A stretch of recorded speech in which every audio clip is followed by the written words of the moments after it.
grand plaisir de vous retrouver dans cette nouvelle édition du journal de vrai sur votre chaîne. D'abord, place au titre.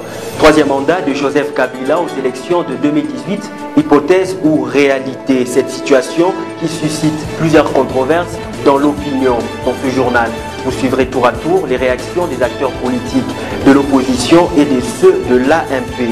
Journée internationale de lutte contre le paludisme à l'université Bel Campus. L'on a consacré 3 journées de réflexion sur les méthodes de lutte contre cette maladie. Tout de suite pour les détails. On n'en dira jamais assez, encore des morts en RDC dans un naufrage dans la province de l'Équateur. Des précisions dans ce journal. Après un silence, la SENCO refait surface.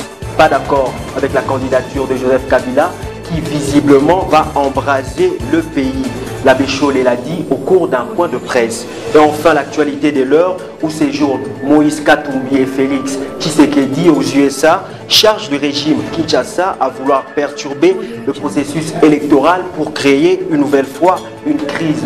Mesdames et messieurs, bienvenue à tous.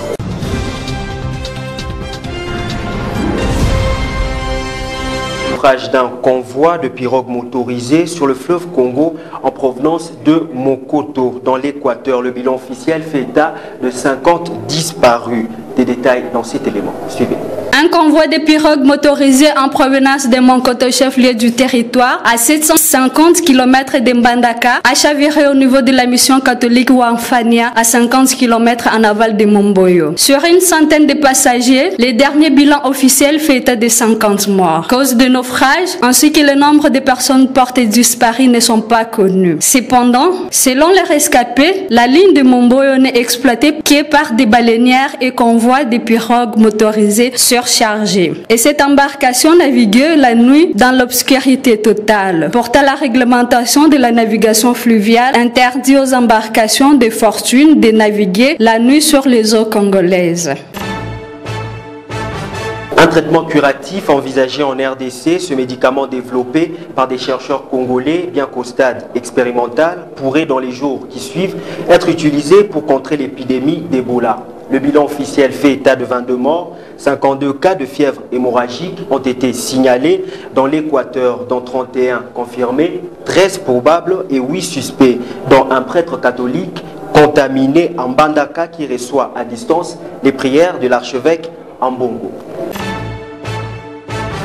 Et comme dans les habitudes de la SENCO, vient de faire une déclaration sur la situation politique actuelle de la RDC. Plusieurs sujets ont retenu son attention, notamment l'interdiction des manifestations publiques en RDC, la machine à voter et surtout l'épineuse question du 3e mandat de Joseph Kabila. Justin Manyongo pour les détails. La conférence épiscopale nationale du Congo, SENCO, se réjouit du respect jusque-là des grandes étapes du calendrier électoral et des déclarations de la CENI et du gouvernement rassurant la tenue de 3 scrutins le 23 décembre 2018. Tout en reconnaissant quelques efforts fournis dans le sens de la décrispation du climat politique, la SENCO reste très insatisfaite tant que les cas emblématiques ne sont pas pris en compte par le gouvernement. Elle rappelle la nécessité de tenir des élections crédibles, transparentes et inclusives pour la stabilité du pays. En outre, la SENCO est préoccupée par le non-respect des libertés de manifestation publique. Ce droit reconnu au peuple congolais par la Constitution est devenu un cadeau que les autorités du pays donnent à qui elles veulent, quand elles le veulent et comme elles veulent. Cela est un déshonneur pour un régime qui prétend être démocratique. La liste des partis et regroupements politiques publiée dans le journal officiel viole quelques dispositions pertinentes de l'accord global et inclusif. Une correction de la liste s'impose. Les raisons financières ne devraient donc pas être évoquées pour justifier un éventuel report des élections. Plus grave encore est la série de déclarations que l'on enregistre de la part de certains ténors de la majorité présidentielle qui évoquent la possibilité d'un autre mandat pour l'actuel président de la République, au grand mépris de notre chère Constitution et de l'accord de la Saint-Sylvestre qui éclaire à ce sujet. Ces propos, motivés par les intérêts de leurs auteurs et non du chef de l'État, car ils peuvent facilement déboucher sur des situations de violence préjudiciables pour la paix et la stabilité de la RDC. Restons dans le même sujet en rapport avec la décision du CLC sur la reprise des manifestations pacifiques en toile de fond la tenue des élections en 2018. Le président du parti Orange, Fiyou Ndondoboni, s'est exprimé au micro de Josie Luanga et Arnaud Massamba. Fiyou Ndondoboni soutient la déclaration des évêques sur la situation politique de l'heure en République démocratique du Congo. Les évêques sont nos pasteurs, ils ont toujours eu l'attitude des pasteurs, d'encadreurs, pour que les uns ou les autres, en suivant leurs conseils, nous puissions atterrir sur un port qui soit bon pour tout le monde. Donc la réaction des évêques est positive, nous la encourageons et ça reste aligné également à notre vision de voir les choses, surtout quand ils ont parlé de la certification de la machine à voter, ils ont rappelé. Donc nous considérons que leur réaction est correcte et responsable, parce qu'ils n'ont pas seulement apprécié le travail qui est fait, ils ont également fait des projections et fait voir le risque que nous sommes en train de courir. Par ailleurs, le président du parti Orange qualifie de coup de théâtre le propos de quelques cadres de l'AMP sur le 3e mandat du président Kabila. Ils sont en train de faire un jeu de théâtre, ça c'est une honte, le chef de l'État Kabila ne peut plus revenir. Par rapport à la Constitution, il ne peut plus revenir, par rapport à l'accord, parce que l'accord lui interdit justement de briguer un 3e mandat, donc il ne peut plus revenir. Tout ce que la majorité est en train de faire, c'est une distraction. C'est créer l'énervement auprès de la population.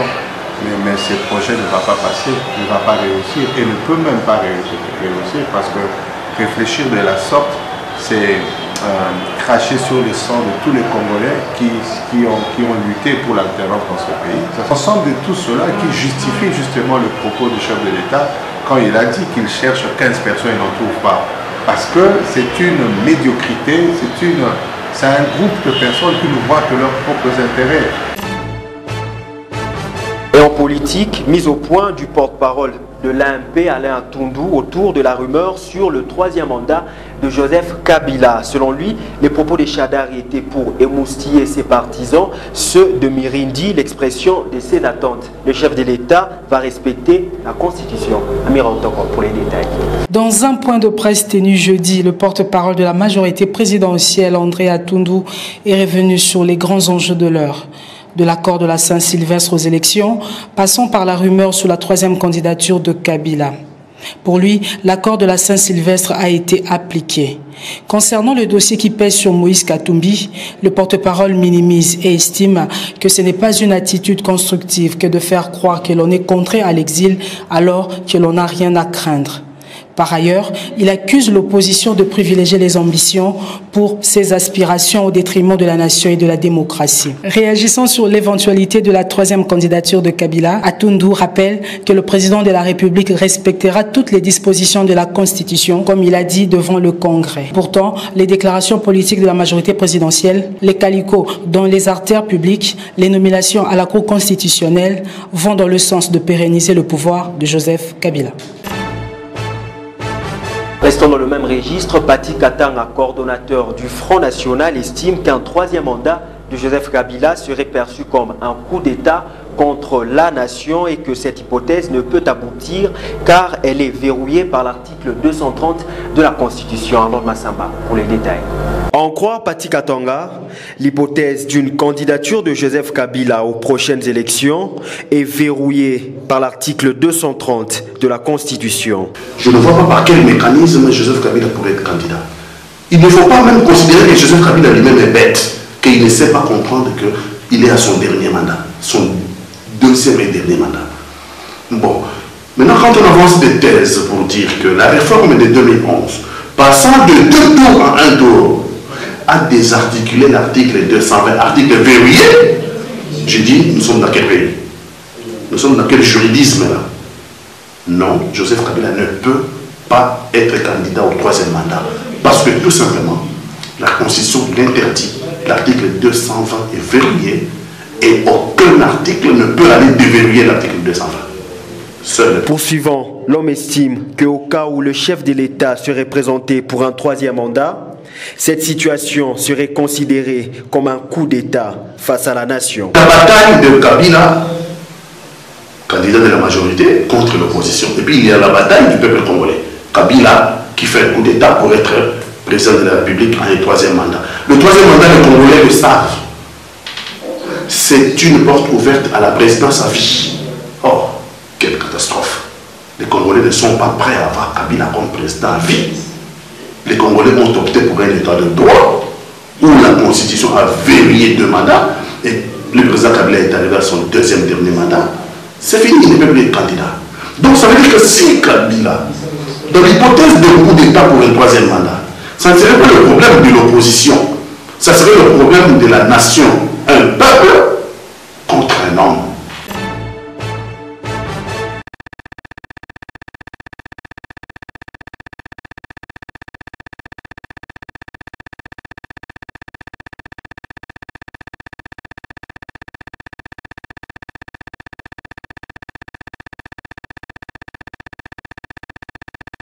Nous avons rencontré le gouverneur de la ville de Kinshasa, M. André Kimbuta. J'étais là comme président de mon parti, Alliance des démocrates pour le progrès, co-signataire de la lettre que nous avons adressée au gouverneur de la ville, qui nous a répondu en nous invitant de le rencontrer pour des dispositions pratiques. Il est ressorti de cette réunion 2 conclusions importantes. La première, le gouverneur de la ville a pris acte de notre projet de tenir le meeting en île Sainte-Thérèse, initialement prévu pour le 2 juin de cette année. Si vous permettez un petit mot en lingala, nakoyebisa bandeko que tokutanaki na gouverneur mokonzi ya ville Kinshasa biso bato tosengaki ete tosala meeting na biso ya ensemble pour le changement plateforme ya Moïse Katumbi na île Sainte-Thérèse mokolo ya samedi ekoya le 2 juin. Gouverneur andimaki tosala meeting kasi lokola ekundami ya papa Olangi oyo azali mokonzi ya église ministère du combat spirituel CMC ekozala mokolo wana le 2 juin samedi tomonaki ete ezala lokola bato baye kobebisa makambo wana mingi na kati ya biso bazali na ministère wana biso nyonso mpe tozali de manière générale bachrétien bacongolais oyebi mowei topesaka ye mimemia mingi yango wana tosengaki mpe gouverneur andimaki biso tondimaki meeting ezala le 9 donc samedi oyo kolanda ekundami ya papa Olangi ministère du combat spirituel. Nous n'avons pas voulu apporter un quelconque dérangement à cette cérémonie qui concerne aussi nombreux de nos membres, des membres de nos partis qui eux aussi appartiennent à cette communauté religieuse. Et que donc nous avons demandé et obtenu de commun accord avec le gouverneur que le meeting ait lieu le samedi 9 juin, de l'année en cours, au même endroit, place Sainte-Thérèse, j'ai dit, de 10h à 16h. Parlons de la thèse Mirindi qui soutient probable éligibilité de Joseph Kabila, disant que le régime juridique du comptage de nombre de mandats de 2006 et de 2011, parce que nous sommes passés de 2 tours à 1 tour. Comment avez-vous appris cette nouvelle et comment réagissez-vous? Non, ça, ce sont, je m'excuse, peut-être que ça va être très fort, ce sont des bricolages qui heurtent, qui doivent heurter la conscience de tous les intellectuels de tous les bords. Voilà ce qu'on nous réserve et je voudrais que la population comprenne. Allez-y, allez-y. C'est maintenant ceci. Le président va déposer sa candidature. Il y aura des attitudes. Si la CENI dit formellement, moi, je ne prends pas la candidature du président parce que c'est le 3e mandat, ils vont saisir la Cour constitutionnelle. Parce que l'idée chez nos amis de la majorité, c'est que tout le monde est imbécile. Dès qu'on met le peuple crève de faim, comme on dit, nous avons l'argent, nous avons ceci. Deuxième hypothèse, la CENI avalise. Nous, de l'opposition, nous ne supporterons pas ça. Nous avons le peuple et nous avons, parce que nous sommes des républicains, la Cour, on va saisir la Cour quand même si on n'y croit pas. Et la Cour va vous dire, non, le président reste candidat. Et c'est comme ça qu'on est en train de préparer les esprits à ça. Et alors, il va rester une seule voie. C'est là, recourir au peuple qui a tous les moyens d'article 64 de la Constitution. Et c'est regrettable que ceux qui gouvernent le pays nous mettent dans cette voie-là. Et je vais dire aux Congolais, il faut ouvrir les yeux. Société à présent, procès contre le présumé assassin de l'activiste de droits de l'homme Rossi Mukendi Chimanga. L'audience a eu lieu ce vendredi au tribunal de garnison de Matete. Suivez tour à tour après l'audience les réactions de la famille de la victime ainsi que celles de l'accusé.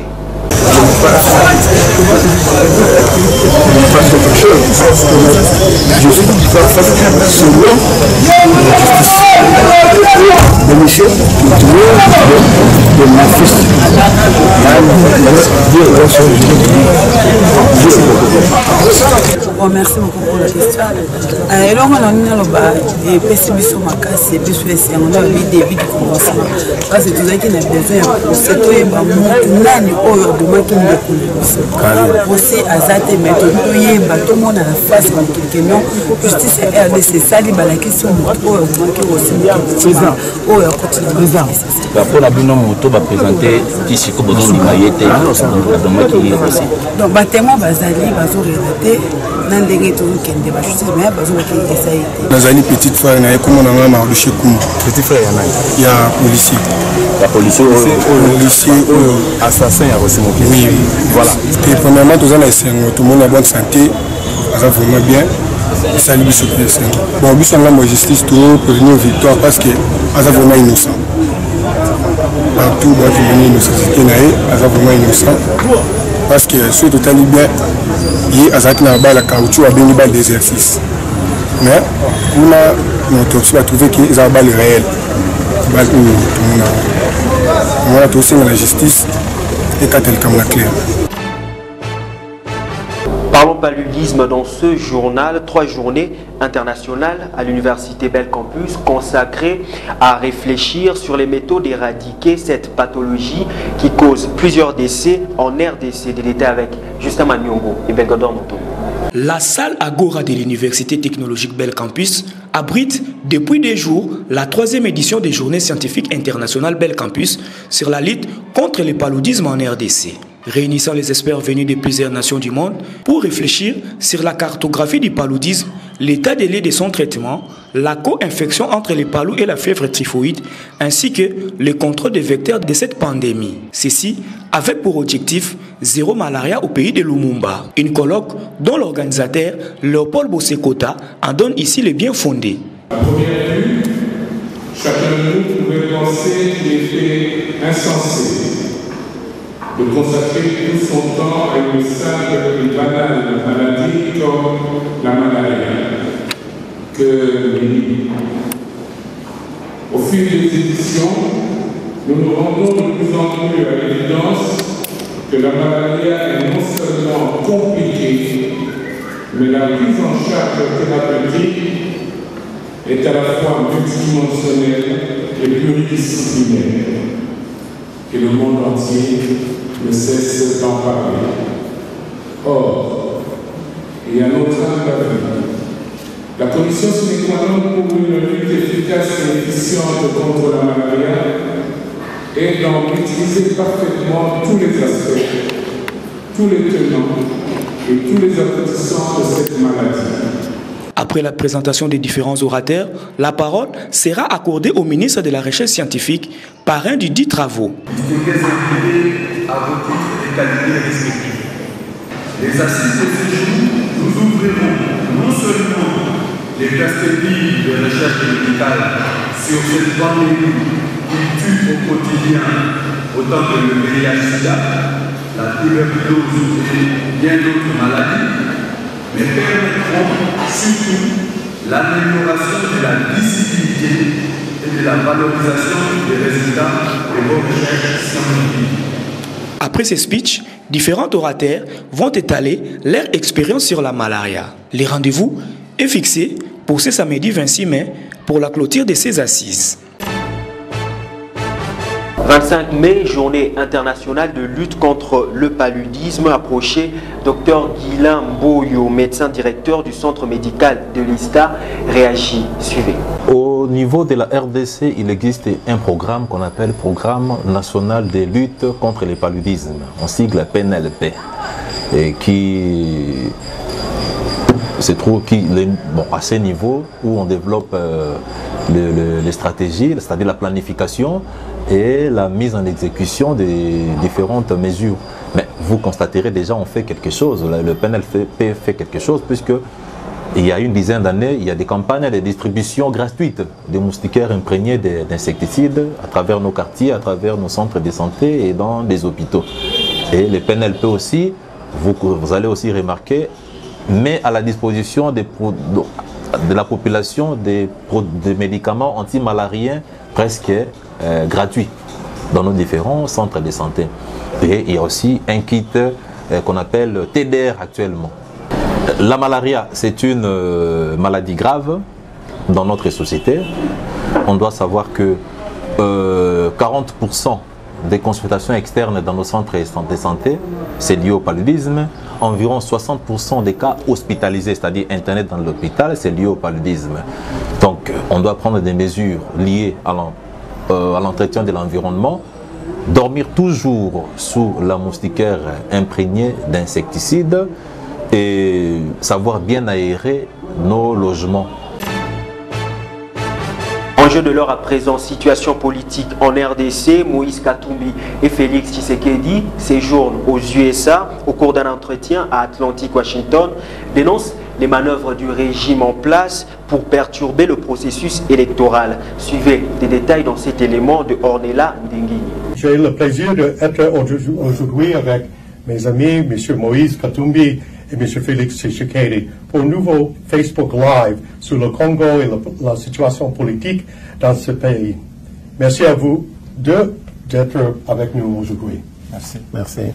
Vous venez de faire une grande annonce cet après-midi lors d'une table ronde au Conseil de l'Atlantique. Pourriez-vous en parler? Oui, merci beaucoup, nous venons de parler un peu de la situation dans notre pays. Parce qu'aujourd'hui, il y a l'insécurité totale.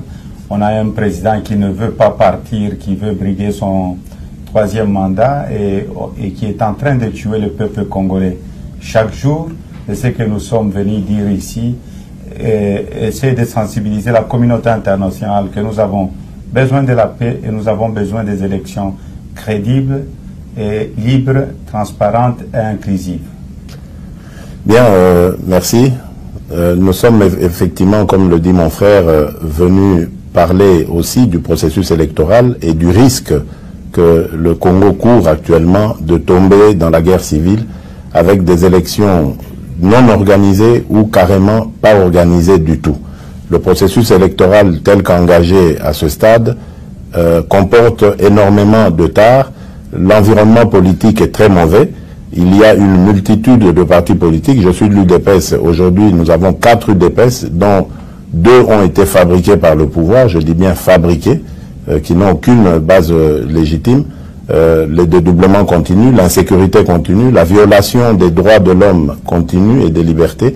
La situation est grave et nous sommes venus demander le soutien de nos partenaires pour que les choses rentrent dans l'ordre et qu'on aille à des élections réellement démocratiques et finalement à une alternance.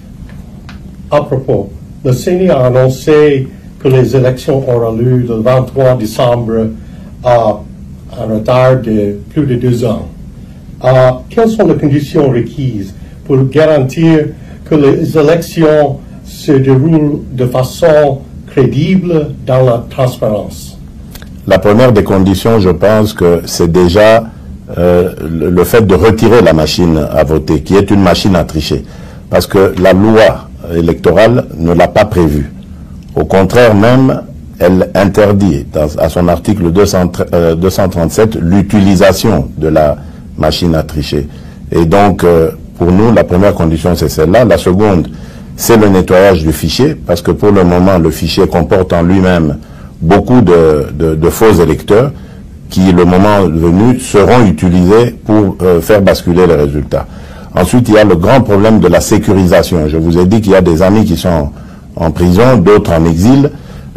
Nous pensons que ces élections doivent être inclusives et les candidats doivent être protégés avant, pendant le scrutin et après.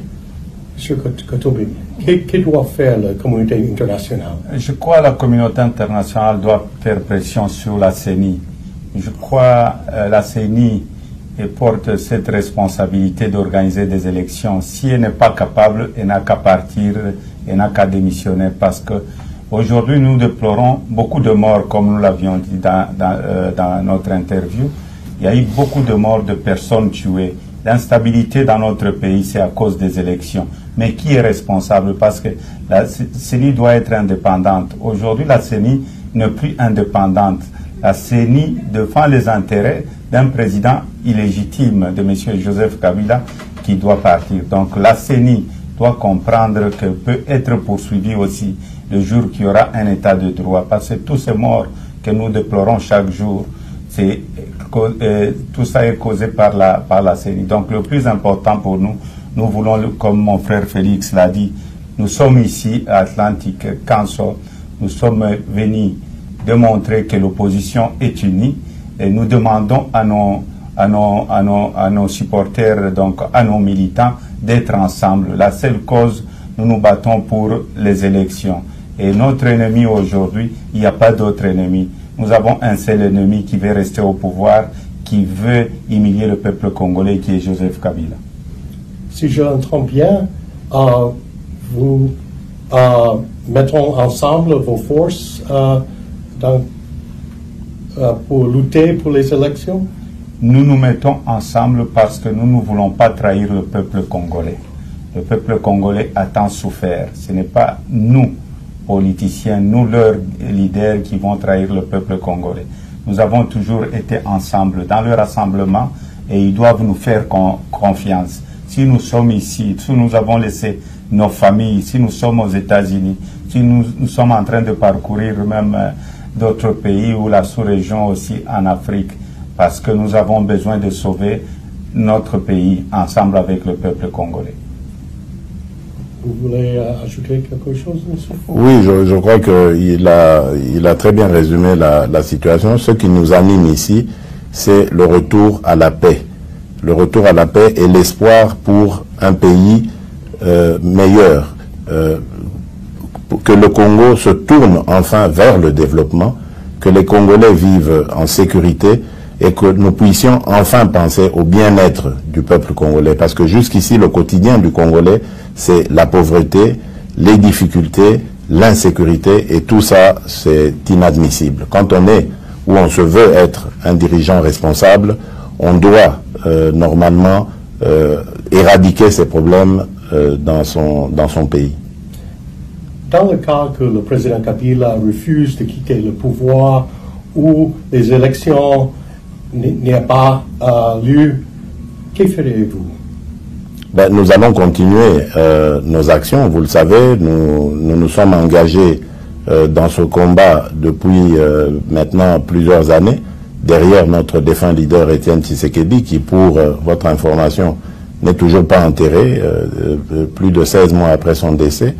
Donc nous allons continuer ce combat parce que notre objectif, ce n'est pas de faire la guerre au Congo, mais notre objectif, c'est d'amener une alternance pacifique par des élections crédibles et pour l'instauration d'un état de droit, un état qui va, comme je l'ai dit précédemment, se tourner vers les besoins de son peuple et non pas vers ce à quoi nous assistons aujourd'hui. Donc nous allons continuer le combat parce que c'est ça notre mission de leader politique et nous n'allons pas nous fatiguer. Oui, nous allons continuer avec le combat et surtout, nous allons, si Kabila n'organise pas les élections, nous allons avoir une transition sans Kabila parce qu'il a eu la chance à 2 reprises, en 2017, 2018, et Kabila ne veut écouter personne. Donc pour nous, Kabila nous amène vers une transition sans Kabila. Et le plus important pour nous, nous n'allons pas accepter d'autres négociations, nous n'allons pas trahir le peuple congolais. C'est la fin de cette édition du journal. Merci de la sympathique attention que vous nous avez accordée à Kinshasa ainsi que partout ailleurs dans le monde. Mesdames et messieurs, ce journal